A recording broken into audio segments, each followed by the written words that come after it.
If you're like a lot of parents, you probably think of the library as a place to check out books, maybe attend a story time every now and then, but today's libraries are so much more than that. In this episode of Unrattled, we're taking a closer look at the role public libraries play in supporting families, early learning, and community connection, especially when there's been a lot of conversation and at times confusion about what libraries really do. We're joined by Kate Norris, director of the Foley Public Library, Anna Hallex, and Aaron Brown to talk about the programs, resources, and everyday impact libraries can have on children, caregivers, and the community. From building early literacy skills to creating welcoming spaces where families can learn and connect, this conversation is all about understanding the value of a resource that's often right in our own backyard. Whether it's been a while since your last library visit or you're already a regular, this episode might just change the way you think about what your local library can offer you and your family. Let's get into it. So, welcome back to Unrattled, podcast for parents. We are here today at the Foley Public Library in a meeting room back away from all the hustle and bustle. You guys are busy today. Oh, yes, we're busy most days. I actually found a parking spot like close to the front door. I was like, what is happening here? So we're here with Library Director. Is that your correct title? That is correct. Kate Norris. Yes. Anna Hallex. Oh, sorry, Anna. Oh, it's okay. It was just, instinctual. You're the teenage librarian, Yes. teen librarian. Teen and tween, youth services, I like that. whatever you want to call They it. give you the tough kid, the tough ages. I love it. I know you do. I bet you're great at it. And Aaron Brown, children's librarian. Yes, I get the easy ages. So I don't know about that, Aaron. So here on Unrattled, we promote parent resilience. We expose resources and things that can help make a parent's life easier.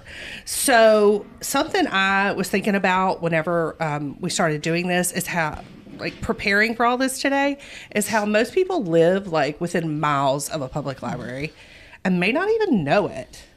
So if each of you could just share a little bit about what you do here at the Foley Public Library and what brought you to this work.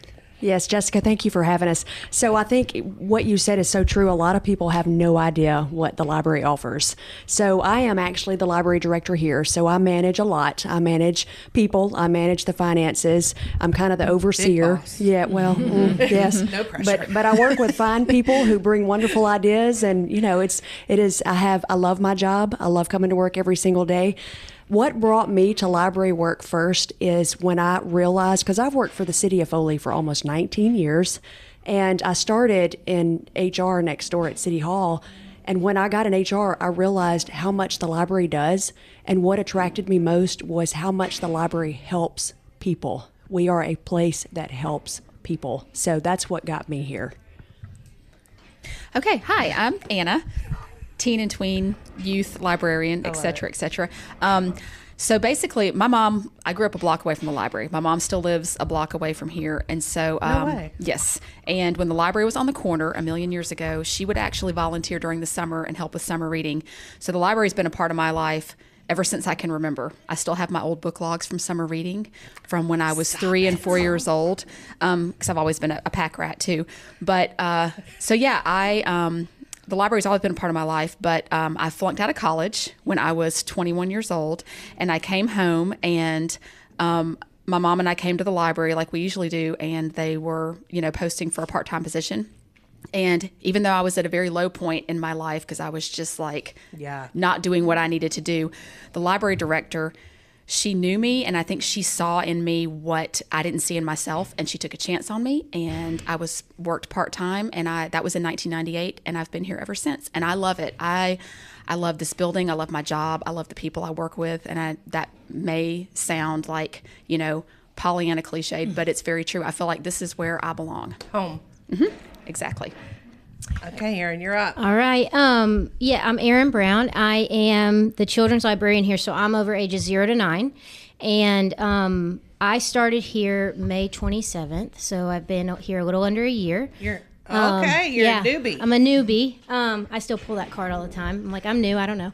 People do that at our office, and we're like, it's a great card. You've been here 5 years. It's It's a great. I said I'd stop after 6-month probation, but I still pull it out sometimes. But Keep doing it. I used to teach. I taught for 12 years, Title I schools, and just kind of looking for a change, but still wanted to work with kids in the most impactful way. And I was a patron here, knew everyone. The majority of everyone, especially downstairs, because I have 2 little boys. How old are they? My oldest just turned 4, and my youngest is about to be 2. Oh, Vinay's kids are the same age. Bring them to story time. It's great. 2 girls. Oh, well, I have 2 boys. So yeah. So and when I saw the posting, I was like, oh my gosh, I guess Maggie needs more help. The old children's librarian, because it's huge. It's just a great department. And anyway, it was just a blessing. It all worked out. And I just wanted to work with kids still. And this is the best of that, honestly. And so I've just really enjoyed it. So when people hear the term public library, what do you think they most often misunderstand or don't know? Oh, I can answer that one. They think that we're books and that's it. And people, back to your introduction statement, people do not understand and know what all we offer. And we hear all the time, oh my gosh, I didn't know you did that. So, a lot of people think books. And then when they come in and they see we offer so much, we offer activities, we offer just a place of connection, a place for enrichment. We offer lifelong learning, and we have things for every age, and we're busy. So, yes. Anything y'all want to add on that one? I think what I would like to add to that is I think people also need to realize they can find their place here. And I guess I get a front row seat to that because of the age group I work with. The teens and tweens are ages 10 to 18. And, we grew up being involved in different activities, and, you try to find your people. And my son was involved in theater growing up, and that's where he found his people. And I love that I have seen teens and tweens who didn't have any friends. They would come in and sit at a table by themselves, find their people. All of a sudden they have all these group chats on their phone, and they have this great social life, and they found their safe place and their people here at the library. I mean, who would think? I've noticed too, I've seen sometimes when I walk down to story time, or not even on days that Erin offers story time, you'll see a group of moms that still come and connect here just to sit and visit while their kids are playing in the children's section.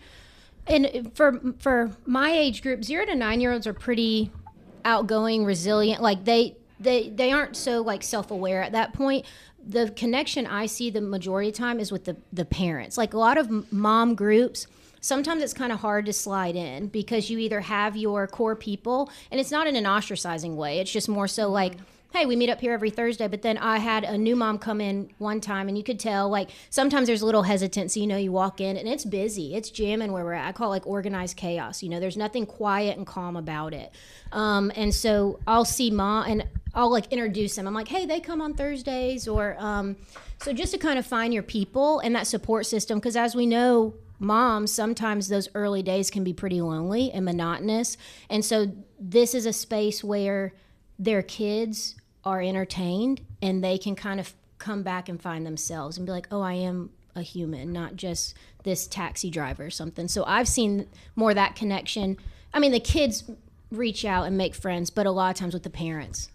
Wow. I love how you said that it's never quiet here, and it's like a library where you're like, shh, you gotta be quiet. I love that. I love that about this community. So I read that even from birth, babies benefit from being read to, that language development really starts from day one.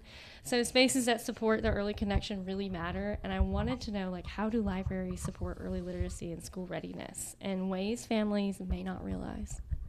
Me, yeah. That's Erin. So honestly, in the beginning, I remember I had a grandfather come in, and this was shortly after I started working here, and he said, hey, this is my grandson, and I also have like a 6-month-old grandbaby. When do we need to start reading to them? And I was like, yesterday. It's just concepts of print, right? It's that oral language. It's just getting them exposed. He's like, well, sometimes they don't sit down and listen. And I was like, they're taking in, more than you think. But we had a big influx of people requesting when school started. Like my child were struggling reading, which that's pretty common, you know. And so now we introduced our first reader section.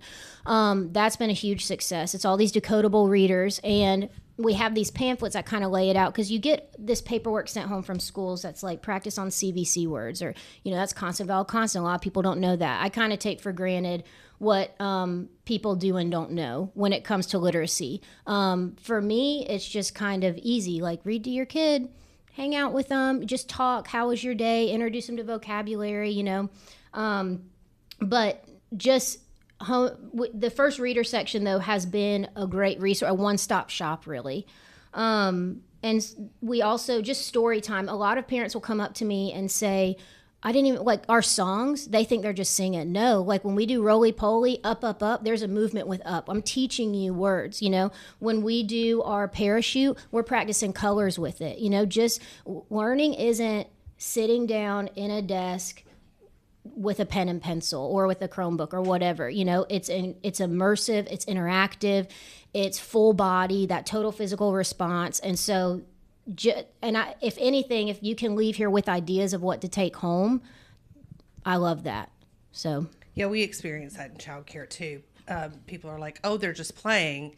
You're like, and so I actually had this conversation just this morning, and I'm like, you know, learning in academics is the outcome. Play is the method. Yes, like, that's the foundation. Yes. So it may look to you like, you know, they're just playing. So we do a lot of like consumer ed type stuff Yes. too, like educating the adults of what. And even just, actually you know, happening. like, hey, let's grab our scarves. Like, just like coming in and just, you know, pulling out your scarf. Oh, what color did you grab or something? And, you know, like, oh, can I have all my reds? Hold up my reds. You know, like it's just learning without knowing it, really. And so we just make it fun, honestly. And I just love seeing them just really have a good time.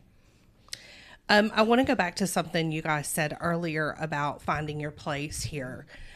So our next question kind of leads right into that. How do libraries serve as safe, welcoming spaces for people of all ages and backgrounds? We've talked about kids. So what about, like you were talking about the tweens earlier, and our older adults in the community? One thing that I was going to mention a minute ago, and I just didn't, and now can come back Jump to. in whenever you I know want it makes to, me girl. happy to talk about this because we do offer that for everybody. If we have an older gentleman that comes in and says, "Hey, my niece sent me an iPad for Christmas and I don't know what to do with it," we have staff here that will teach them how to use Really? it, to help them set it up and teach them how to use it. And that's what is to me so great about the staff that works here is they are 100% customer service, and they all have a passion for it. So it doesn't matter who it is, what they look like, what they have on.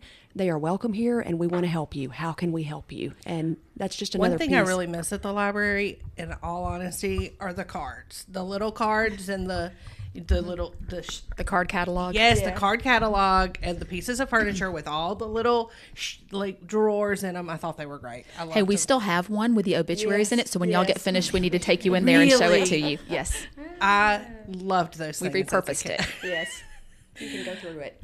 But you know what? I didn't even realize that libraries did things like that. Mm-hmm. Like, because I know there are a lot of elderly people that could. Oh yes, yes. I'm going to be in that category not too long, so it's fine. We had a class, or not we, I didn't do it, but the computer lab had a class last night on Google Suite. And it was right when one of our teen and tween programs was finishing up. And we saw, and there were 14 people signed up or 15, and everybody that came in was a retired age. Yes. Really? Yeah. And they, I think that's great because that they were coming out in the evening to, learn something new about computers. So obviously that was the demographic that was, that was helpful too.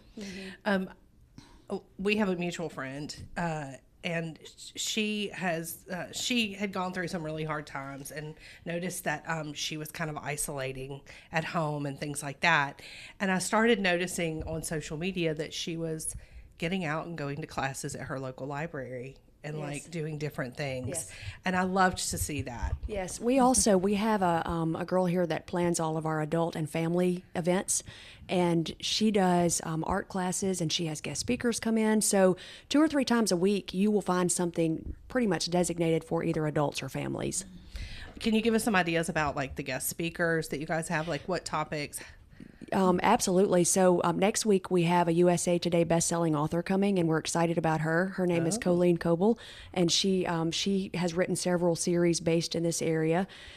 We have guest speakers. A week ago, we had some people come in and talked about the different plants that you could potentially cook or eat or Foraging. foraging, Right. yeah, educational things like that, and also just fun stuff. We have an art class almost every week, I think, And a once book week. club. And a book club. This And- week, the guest speaker, it's about like menopause, essentially, right? Yes. Menopause, Yes. perimenopause. It's actually Yeah. Tomorrow night, mine yes. and Kate's. Yeah. You can physician. go from OGYN, yeah. foraging mushrooms to menopause in 1 week, people. Listen, the mic you back may, to Jessica. you may need to forage mushrooms because you're in Yes. menopause. Yes. Like, I need Yes. to go to these. And we You even can had do anything. Christine Hormeck even came and did a talk about resources that were available for home health and stuff like that. Yes. So we have all kinds of people. All coming. kinds. That is All walks of wonderful. life. Yes. Yes.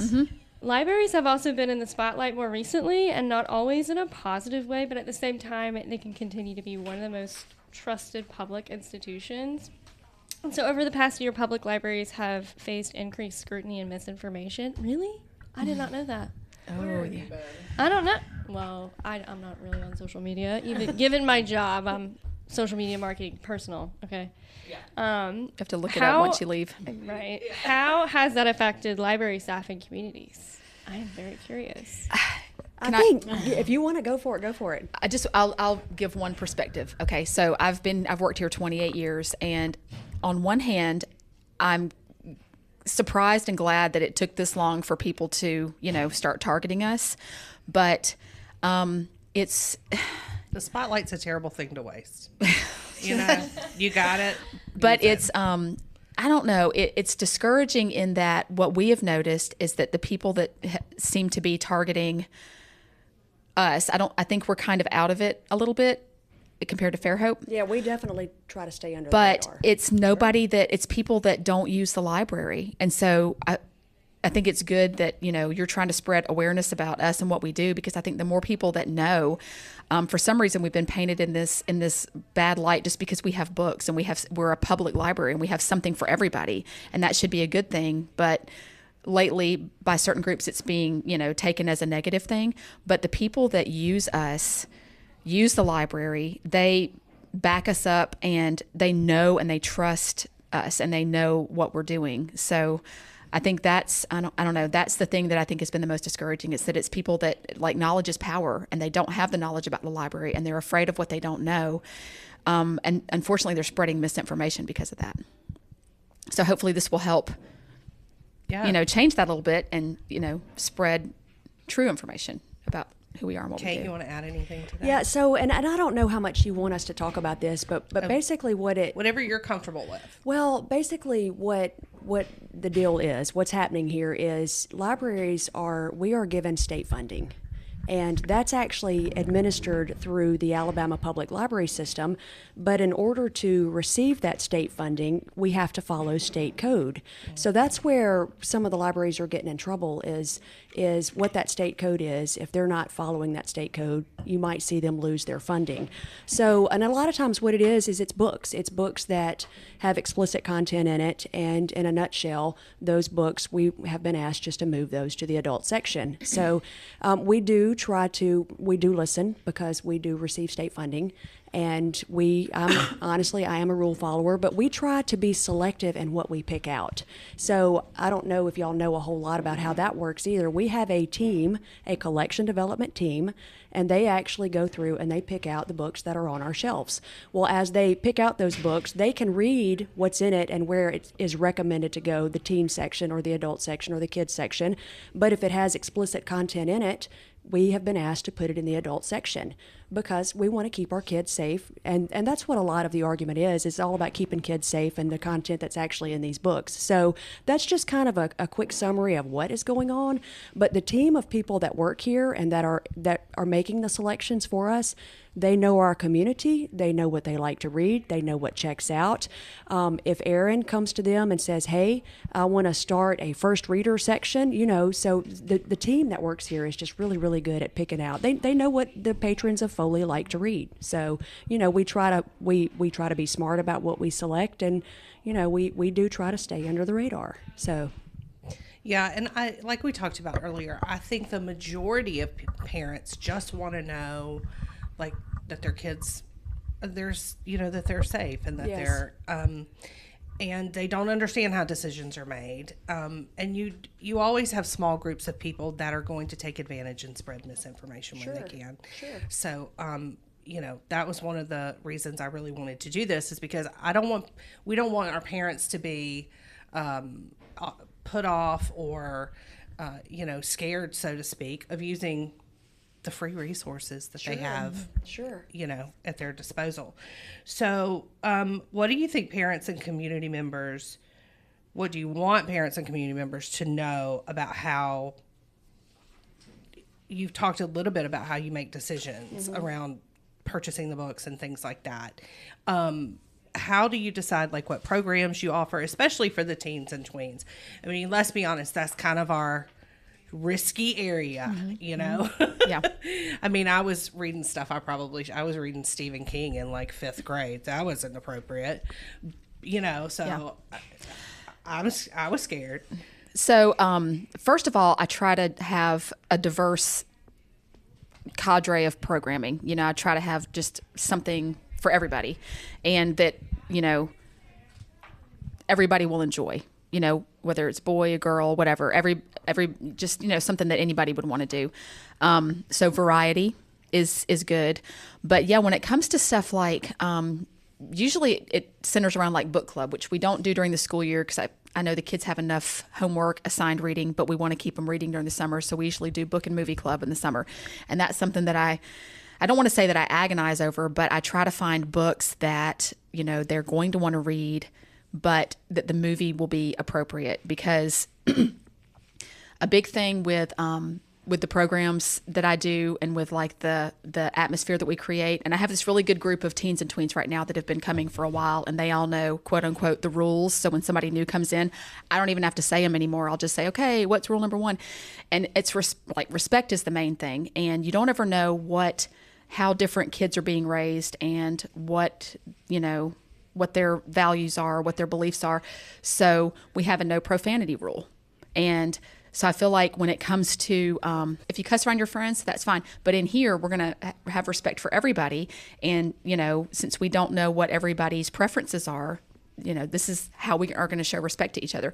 So when it comes to teen, and not really tween so much, but teen books and movies, it's very hard to find stuff, because I don't want to be hypocritical, and I want to, continue with those values that I, portray to the kids. So a lot of adult fiction actually is it's better choices than teen fiction. If they want to go read, whatever they want, but like Princess Bride, we did that one, Never Ending Story, stuff like that. So that it's kind of challenging to find stuff that I know will be appropriate in that arena. But with the other stuff, I don't know. It doesn't really worry me. I don't know, when in doubt, leave it out. So if it's something that I think might be questionable, I'm just not going to do it, because they can, if it's something they're interested in, they can, do that outside the library. And so far, so good. Yeah. It has worked so far. I don't know. Yeah. And you asked about how we pick out things, and how we, how do we choose what we do here? Sometimes we'll do something just because it's popular, like K-pop Demon Hunters. Oh, that was huge. And then if we that see, was a good one. Oh yes, I mean we had, how many people did we have? 417. 417. Oh my gosh. Yes. I still don't know, but it was a successful program. Yes, it really was. And then like if we see a demographic that we want to see more in this building, how can we draw them in? We'll sit back and we'll all talk about it, and we'll come up with something. What can we do to get them in here? And there's one more thing that I want to add about the teens and tweens. I have learned it really doesn't matter what I do. They come here to hang out with their friends and to eat food. They don't. That's what I did as a teen. Yes. They don't care. I mean, there's some things that have not gone over well. They're like disinterested. But for the most part, whatever we do in here, they don't care as long as they have their food and their friends. Funny story, you say that. I used the excuse of studying for the ACT to hang out with a certain boy in high school, and we did study most of the time, but we would meet at the libraries, and lo and behold, I take the ACT and I make a 30. And the counselor's like, "That's your first time. Do you want to do it again?" I'm like, "Heck no, I don't want to do that again." Go out on top. All that studying. So like you were talking about, they're just playing and but they're, absorbing stuff you don't know. Same is true of teenagers. I'm just going to tell you. It's true. A lot of times we play games. We have a game. We play games once a month with both age groups. And I think when it started out, like when Melanie was here, she would just have a bunch of games out and they would do whatever. But we play group games because it's so much more than just playing the game. It's so much more. And I feel like that program, even though it's just playing games, is more important in making that foundation to where they feel comfortable coming in and, Connecting. Yes. Yeah, Yep. and with the programming too, like Ashley, she's like my right hand man. She's a little younger than me, and she kind of helps me like, hey, they're into this or they're into this, and so we go on community interest for sure. Kind of what's trending. Apparently, there's like these sweatshirts people will get, and after you read a book, you like embroider a little like picture or something that resembles that book, so it's like a story sweatshirt. Oh, that's cool. And so we're kind of doing that for our kids club art, but on a bag, because I can't get a bunch of sweatshirts, like bags are cheaper. But and we also, after each program we host, we do send surveys as well, and sometimes on those surveys they'll say like, this was great, could you do this? Or we had like knot tying the other day, and someone commented like, I think kids would love this. I reached out to her, she's coming this next month, April. So like anytime we get some kind of recurring input, like, could you do this? Like evening story time. We had a bunch of school age kids, their families were like, my kids are in school when y'all do story time at 10 a.m. Tuesday evening we do story time now. So those school age kids, and you'd be surprised, Ashley leads that because it's at 5:30, so I'm already gone for the day, and you would be surprised how many second, third, fourth grade kids love a good egg shaker or love a good bean bag, So we go on a lot of like community interests, and also anything that's going to just educate, inspire to like continue to grow outside of this building. Wow. When you look at it, a library card is one of the most useful, free resources a family can have. It really is. And I hate to lose this opportunity too. I don't know if y'all know this. We are a department of the city of Foley. And so we are funded by the city of Foley. And we are fortunate because our mayor and council, they entrust us to do good things for the community, because they fund us. We do get state funding, and we also apply for grants of that nature. But we have a wonderful mayor and council that allow us the opportunity to pour into our community. So that's amazing. Because my next question was going to be, why are public libraries so important to in today's world? Like to families, parents, kids, communities. Yeah, like what you were saying. Yeah. Oh gosh, where do we start? Right. And first of all, it's all free. It is all free. You don't even have to have a is card. Free. I'll get calls all the time, and they're like, hey, I see you have, tomorrow we're doing an egg drop challenge for our STEM with Riviera Utilities. And the others, like I said, I came here in May. And so I've worked for Baldwin County schools, but I haven't worked for the city.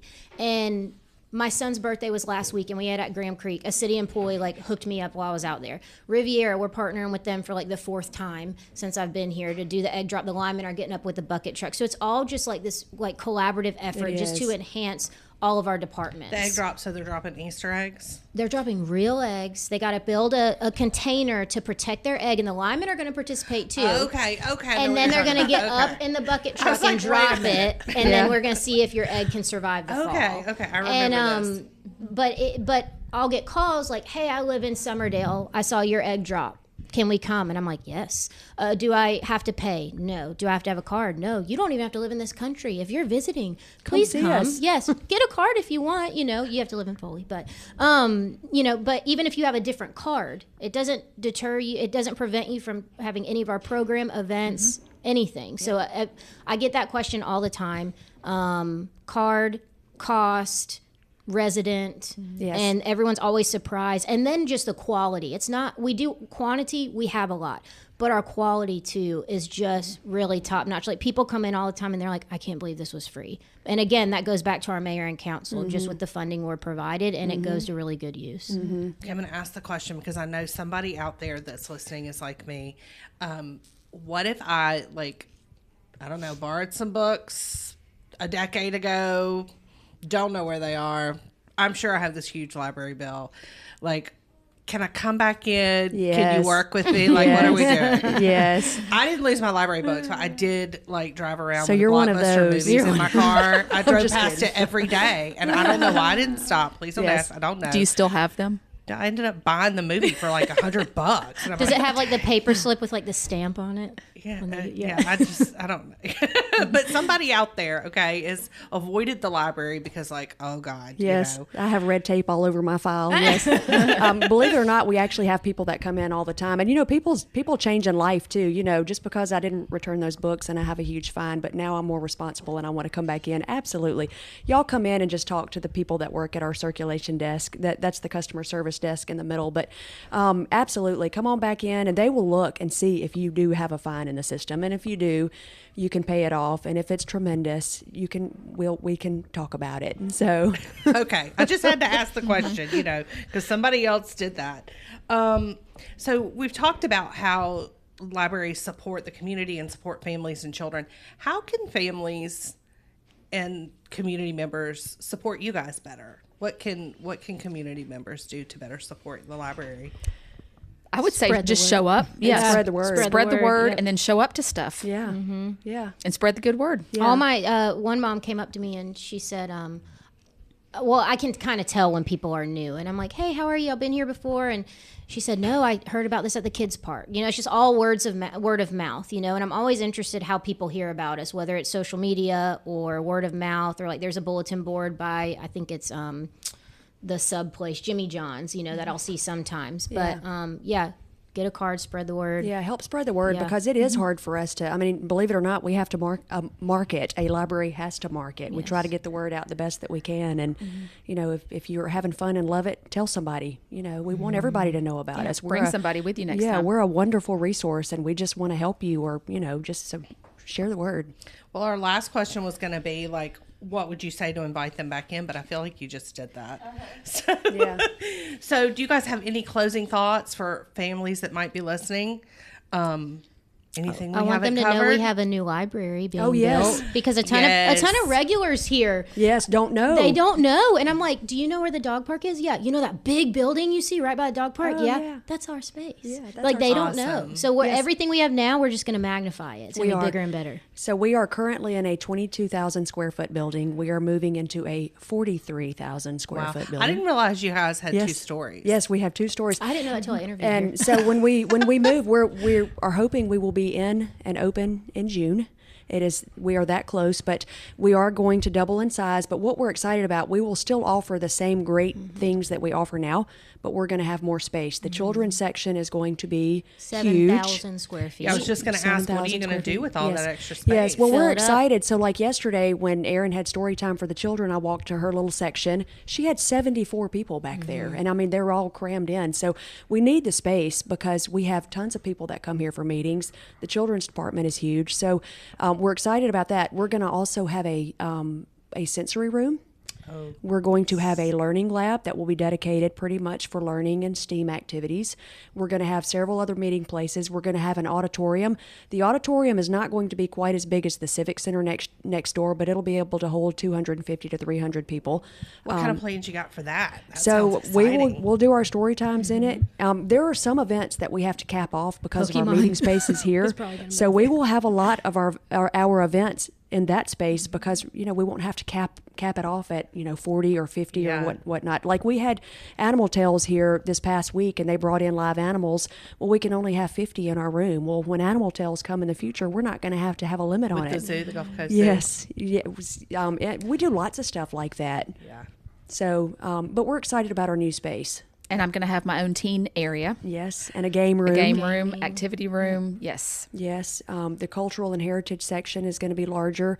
We're really excited. It's got an outdoor patio that overlooks the dog park. So And I'm not sure, y'all are based out of Mobile? right? Yeah, we're in Mobile. So I'm not sure about Mobile, but here in Baldwin County, I've learned that the homeschool population is very large. It's growing. It's very big. And so we have a ton of families that will come down and use the tables in our children's area to do their homeschool work.